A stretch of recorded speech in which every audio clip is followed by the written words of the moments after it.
Wabarakatuh. Welcome to my class students, class 5 subject English literature. So today we are going to start our chapter 4, that is Oak Tree and the Reeds.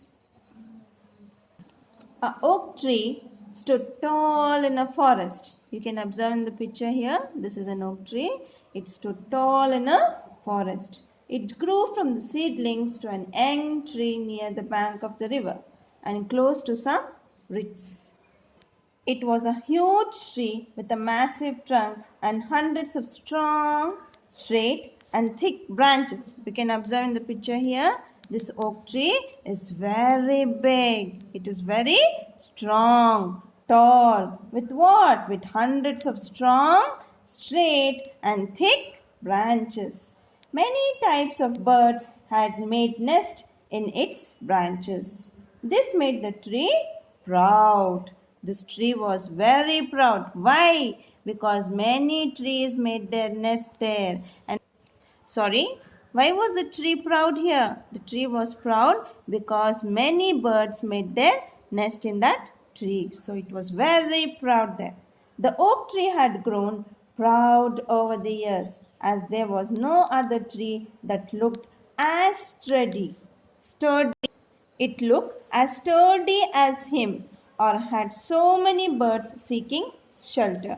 Sturdy here means strong. Why was it proud? Because it was the only one tree in the forest which was very tall and it was very strong. So it was proud of himself. The oak tree was very proud of himself.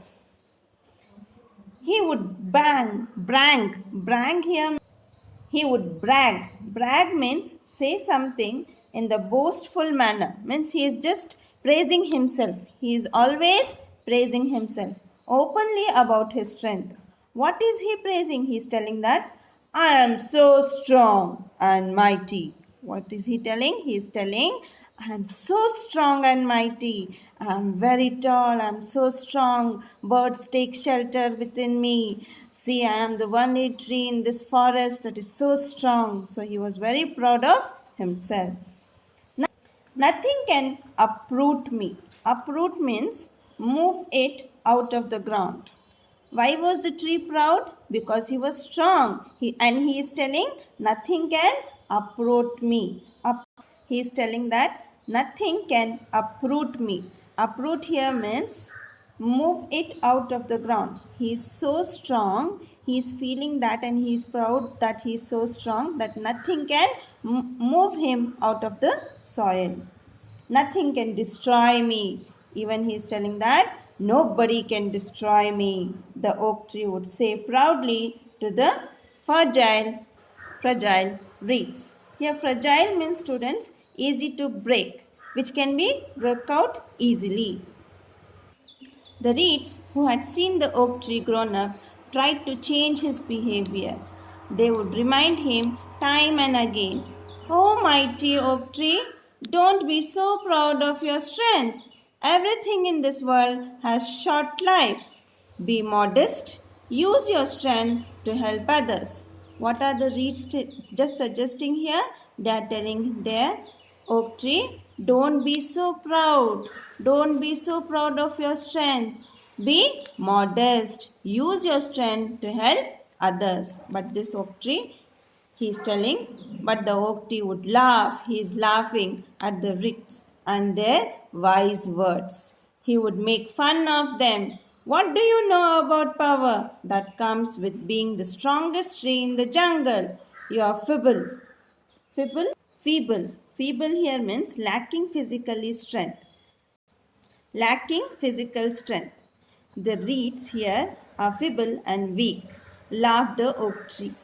You bend in fear even to the soft breeze that blows in from the river, he said. What is the oak tree telling? He is laughing at the reeds and he is telling, when the soft breeze also comes, no, you just bend down. You are scared of that breeze. But I am strong. I stand strong. Not like you. You are so weak. And he is laughing at the reeds here. The reeds just shook their head. One day, the oak tree was standing with its head high when suddenly the wind started to blow. One day, The oak tree was standing with its head high when suddenly the wind started to blow. The reeds bowed their head as the wind started getting stronger. The oak tree said, "You bow your heads to the slightest of winds? How will you live through a storm? Stand straight like me," the oak tree said to the bent reeds. But soon the winds turned into a hurricane. Here, hurricane means a storm with a violent wind. The reeds looked at the wind's speed and and strength and tried to warn the oak tree again. They started warning again the oak tree. They said, "Listen to us, oak tree. You may be big and strong, but you need not to worry about us. We will bow our heads in this powerful hurricane and live through it. If you will keep standing straight, you will not be able to stand against the strong winds and break in no time," said the wise reeds. The reeds are again suggesting some good words to the oak tree, but here the oak tree is again neglecting the wise words of the reeds. "No, nothing can uproot me. I am strongest. The winds cannot break me," said the proud tree. The winds got more furious, and soon the hurricane was howling. The little reeds kept their heads bowed and started swinging. The little reeds kept their heads bowed and started swinging with the wind. They saved them. But the oak tree kept standing straight and fighting the hurricane. The little reeds kept their heads bowed and started swinging with the wind. They saved themselves. But the oak tree kept standing straight and fighting with the hurricane. Suddenly, a loud crash was heard in the forest. What was that? The oak tree felt a great pain and let out of a loud cry. The wind had uprooted the tree with its force. The oak tree was helpless as its roots were no longer deep in the ground. It toppled over and fell into the river with a loud splash. See in the picture you can see the oak tree just fell into the river. "No, this is not possible," cried the tree. Now the tree is crying. Why is he crying? He was so proud of his strength, no? But what happened? He did not listen to the wise word of the reeds and he just stood straight and he challenged the wind. The wind became so furious, so it just uprooted the tree. "We tried to warn you, oak tree," the reeds are telling now. "Sometimes it is better to bend rather than stand straight.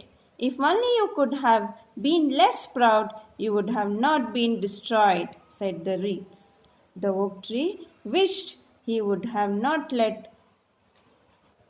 The oak tree wished he would have let go of his false pride. Here means false pride, that he was just praising himself. No, he could have just bent down little bit when the wind started blowing, but he did not do that. He wanted to show his proudness. He was standing straight, and what happened? The wind uprooted the roots of that oak tree, and he fell into the river.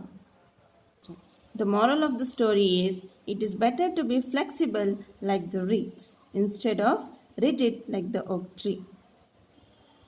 Complete comprehension. A main, page number 29 in textbook itself. B main, answer the following question in your classwork. We have your vocabulary. You just see the words here, the missing letters, and complete the words. So we have grammar here, page number 30. Read the sentences here. "I am so proud and mighty," said the oak tree. When the sentence has actual words used by the speaker, it is said to be direct speech. Such words are put inside inverted commas or quotation marks. You can see here the marks here, the inverted commas, or we can tell that one as quotation marks also. When the sentence reports what the speaker said without without quoting their actual words. It is said to be as indirect speech. Like the second sentence here. The oak tree said that he was strong and mighty. So this is indirect speech. So sentence 1 is indirect speech and sentence 2 is in indirect speech. So let us do some of the sentence here.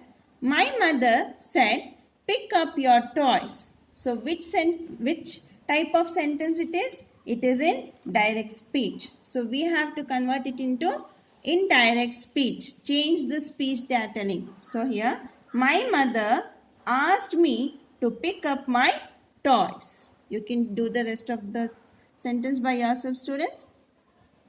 Next we have punctuation in direct speech.